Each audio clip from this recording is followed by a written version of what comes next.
Hello and welcome to the Traitors, and today, as you can see, I am dressed up for Halloween because I'm filming it on Halloween and you're seeing it on November 1st, so technically it's not Halloween for you lot, but yeah, I am, if you can't already tell, I am the puppet from Saw.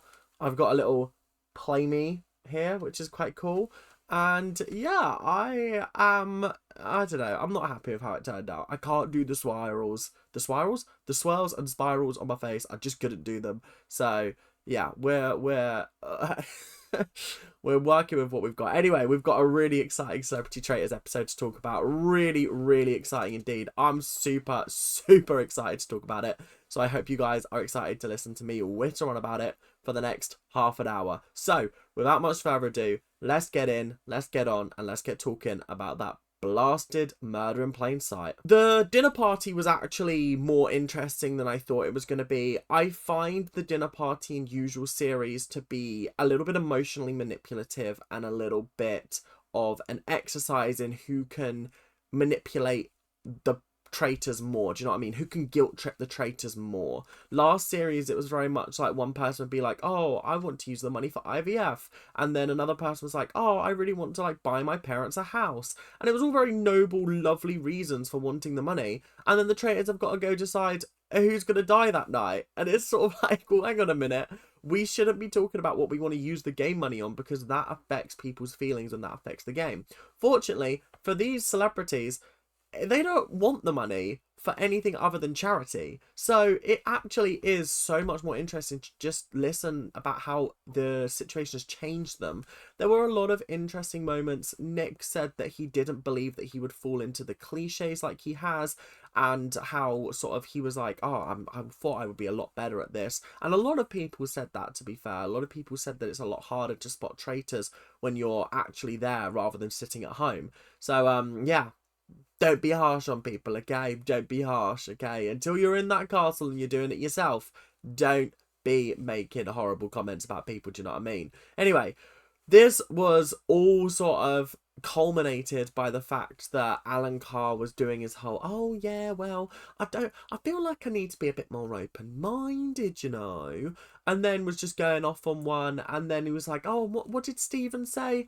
Parting is such sweet sorrow. And I was like, ah, okay, that's how he's working it in. Okay, I'm with you. So yeah, it was a really good scene. I did like it. I thought it had a lot of promise. And then when they ended on that cliffhanger and sent us straight to breakfast, I was like, oh, besties, I know you want to leave the suspense for a little bit longer, but just put us out of our misery, please. So breakfast rolled around and there was a lot going on. Kat and Alan were the first two people in the room, which was actually quite interesting because they got to have a little cheeky chat, which was nice.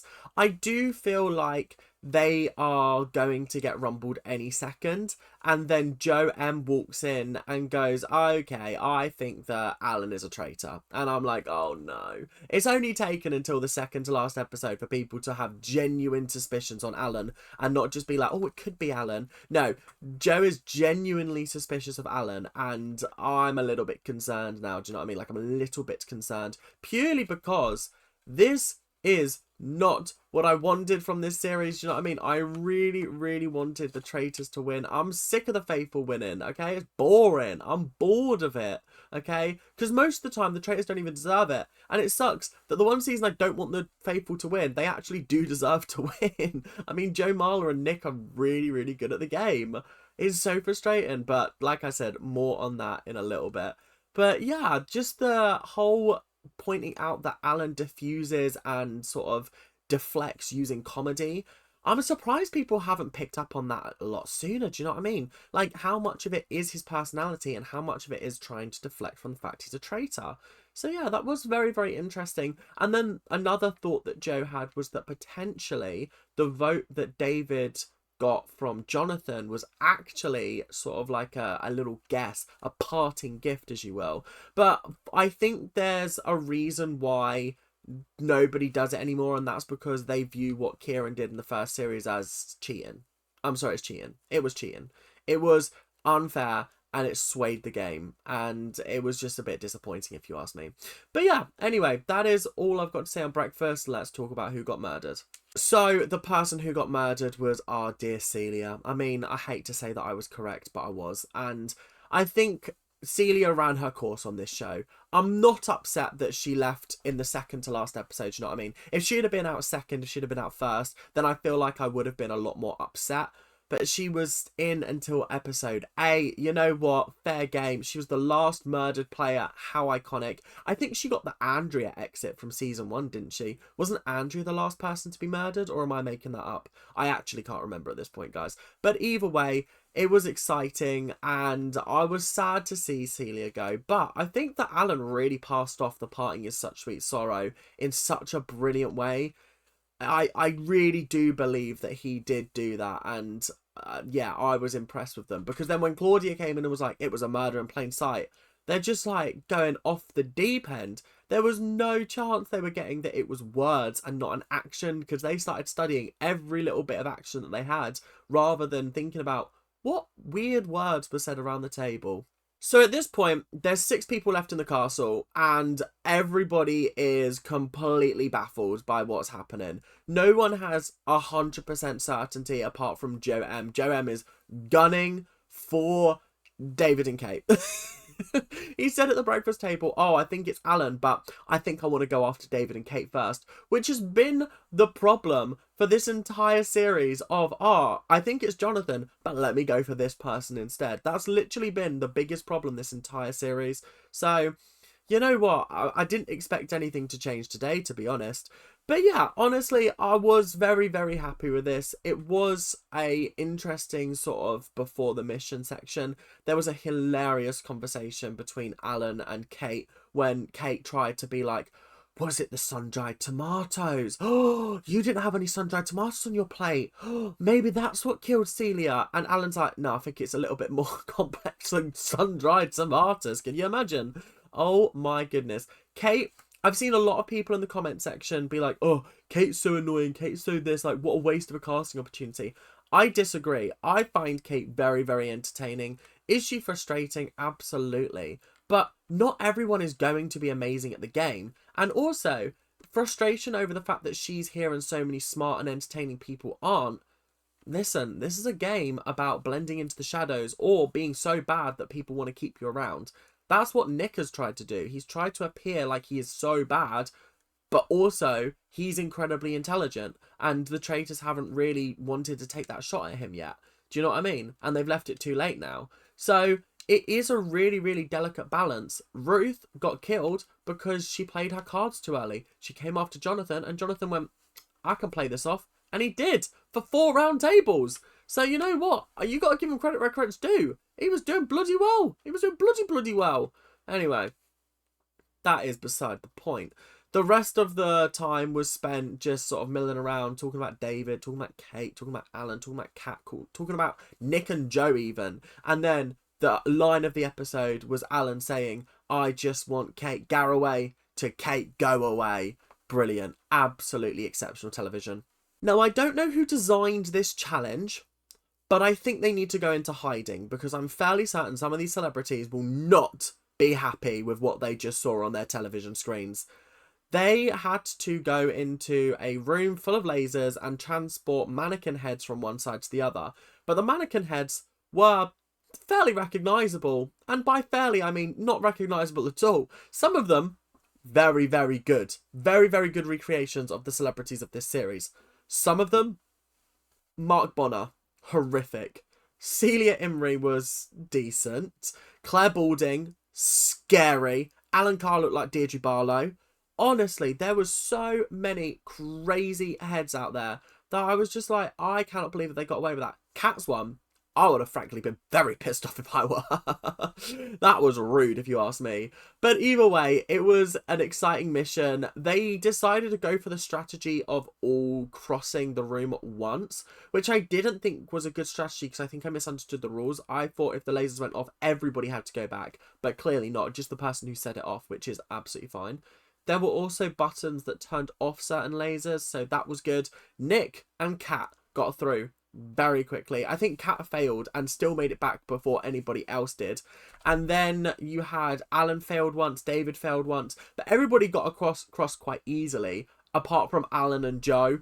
Alan, oh my god, it was so funny. He was like, I got a hump back, and then his back did accidentally set off the lasers. But then he made it all the way back, and then he got to the end. And then they were like, oh, Joe, oh no, what are we going to do? But they did manage to get Joe, and they did manage to get him across. So you know what? Fair game. Good work. I was very, very impressed, I have to say. So, you know what? Fair game to him indeed. I think the funniest part of every single Traitors episode is Kate Garraway trying to get people to question her over whether she's a faithful or not. She's literally like, guys, if you think I'm a traitor, come to me, ask me questions, okay? Tell me why you think I'm a traitor, because then I can defend myself. It's so funny because then everyone's like, oh, I just think you're a traitor. I just think you're a traitor, okay? I just think you're a traitor. Okay, I'm so sorry. I think you're a traitor. And then Kat was like, I think it's because you're inquisitive and you don't really then say anything yourself, which is something that we've been saying all season long. She's very much a question asker, but doesn't really give her own answers to her own questions. So that can be frustrating, and I can see why that would be frustrating. But equally, I think as a traitor, that is like your best case scenario. Someone that looks suspicious but people aren't necessarily wanting to get rid of, because at some point that trigger's going to get pulled and they're going to get rid of them, because what if they are a traitor? It's an interesting play, and it's a play that we've seen before, but equally I think that Kate doesn't realize she's making that play, and that was what was frustrating me a little bit. But yeah. And then finally, before we head into the round table, Nick was basically saying, hey, I think it might be Kat. I think it might be Kat, and I'll tell you for why. I think it might be Kat purely because it's Kat. It's Kat. It has to be Kat. He was like, if I'm thinking about who's up in that tower with Jonathan Ross, I'm thinking Kat. I'm thinking Kat is 100% up in that tower with Jonathan Ross. And I thought, you know what, fair game to him, because he has got it bang on. And he didn't just get it bang on this episode. He got it bang on about 4 episodes ago. So, again, well done to him. He's absolutely smashed it and he's knocked it out of the park. So, yeah, fair game. So the round table started, and I have to say it was a lot more entertaining than I was expecting it to be. Like, a lot more entertaining. I really thought that it would be a little bit of a done deal. I really thought Alan was going to get some heat. I thought Joe might have got some heat. David and Kate were obviously going to get some heat. Kat was going to get some heat. Nick, nobody thinks it's Nick. At this point, they probably should have gotten rid of Nick. I think that would have been the smartest play, but I don't know. I feel like there were numerous errors made by the traitors at this round table, and unfortunately I think it could lead to them getting caught. So yeah, anyway, the round table started with Kate doing her classic, guys, if you think it's me, speak up now and I will answer any questions. Unfortunately, Kat did. Kat was basically saying, hey, you are the kind of person that asks lots of questions, you talk a lot without saying anything at all, and that can get frustrating when we're trying to find traitors and you haven't really brought any names to the table. And she then went on her whole spiel about, oh, I'm a journalist, I present a TV show with debates, so I have to remain impartial, I train myself not to judge, so therefore I find it hard to judge in this kind of situation. And it is kind of interesting where we almost see the opposite of what I've been talking about earlier on in the series, where people could see your job as sort of an advantage in the game, but for Kate, her job is a disadvantage. It's training her not to judge, not to assume, not to guess. It's purely based on facts and evidence. And that's why at the last round table, around the round table before, when Nick obviously revealed that he was he was a faithful, but he had meddled with the winning of the challenge, Kate was like, that's the only bit of evidence I have as to someone lying, so I'm voting for you. I think she's very logic driven, she's very facts driven, and that's where her issue lies. She's not picking up on behavior, she's not making guesstimates and building a case around that. She's just thinking, what is the evidence? There is none, so I can't have an opinion. Then Joe M came out with something, and I have to say I disagreed with what he said. I think that the way he said it was a little bit, I would have taken offense to it, and I think Kate did, but I think she knows, like, fun and games, you know what I mean? But he basically was like, you're the same as Lucy in the sense of, like, you play the ditzy role very well, and I think you're a lot smarter than you let on, and I think you know you're a lot smarter than you let on, but you almost let this ditzy person be the person to, like, show off to everybody rather than the smart person that we all know is the truth. Do you know what I mean? And I was sitting there and I was like, that actually is a very, very, very good point. Because Kate, I know, is a lot smarter than she's giving on. She is an incredible broadcaster. She has been for many, many, many years. And to watch her on this show, I'm a little bit like, is this you? Or have you just come in and you're just like, do you know what, I'm just going to have fun. I'm just going to have fun and I'm going to enjoy myself. And out of everyone, I feel like Kate has enjoyed herself a lot. And I feel like part of that is to do with the shit time she's had over the last 5 years. If you don't know, her husband contracted COVID quite early on, and it was particularly life-threatening to the fact where until the end of his life in, I think, 2023, he was bedbound and very much sort of ill with long COVID. He is probably one of the most famous cases of long COVID purely because he was literally destroyed by it. And so she's had a lot to deal with.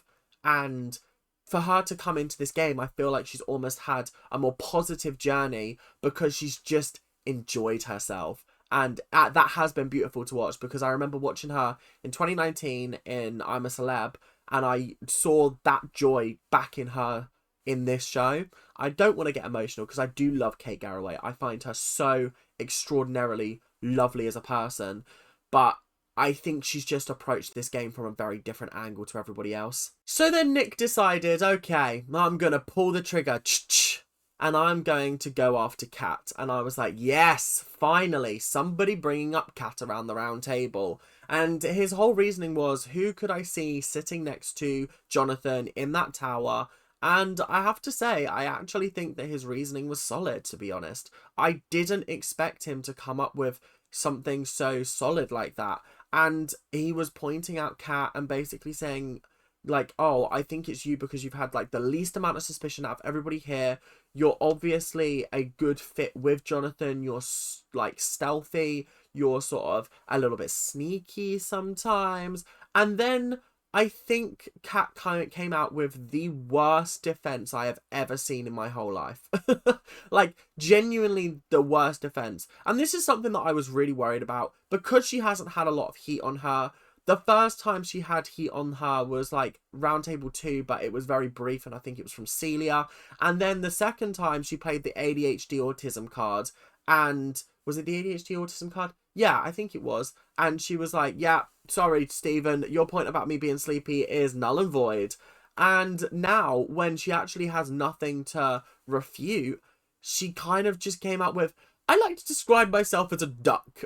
And I was like, oh, she's not going to do the whole calm above water thrashing about underneath. And then she did. And I was like, oh, I would have voted for you just for that. Do you know what I mean? If I was a faithful, or even if I was a traitor, I would have just got rid of you then and there, because I would have thought that was like the worst defense you possibly could have given.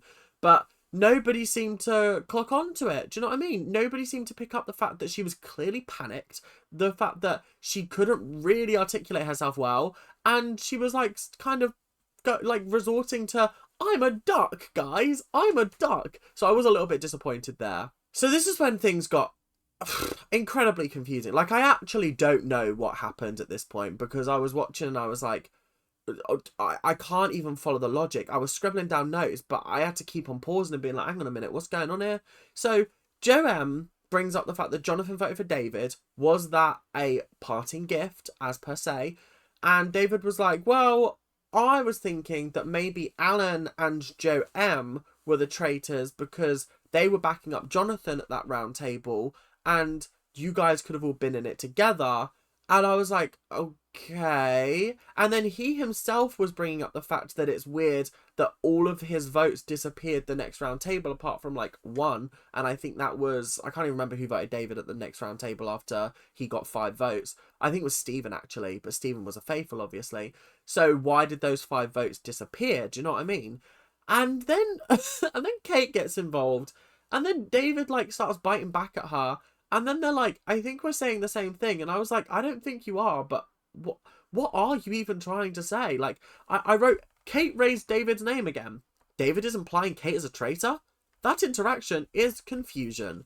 I genuinely didn't understand what they were talking about, because they were both just being snarky to each other, but then being like, yeah, I don't really know why we're arguing because we're saying the same thing. I was really confused, guys. I really don't understand, and I feel like I needed some kind of college education to understand what was going on there, because it just did not make sense to me, guys. It did not make sense in the slightest.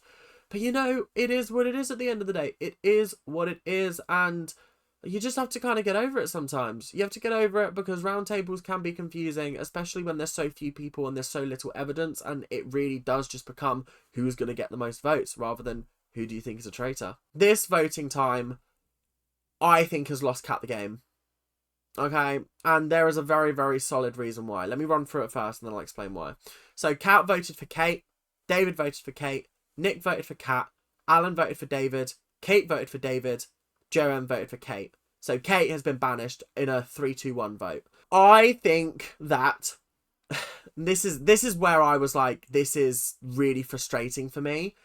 I think Kat should have voted out David.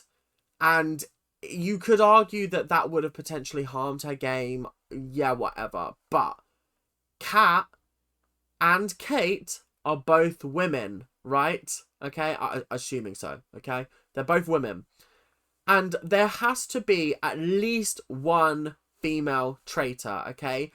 I do not believe for a second that Claudia would let it be a boys' club after what happened in, what was it, UK 2? Where Ash went first and then it was just a boys' club until the end of the series. I think she would want some kind of mix-up. The all-women last series was a cool idea, and in practicality it worked, but I don't think she would do that again. So if I'm being smart, I'm thinking there has to be at least one female traitor.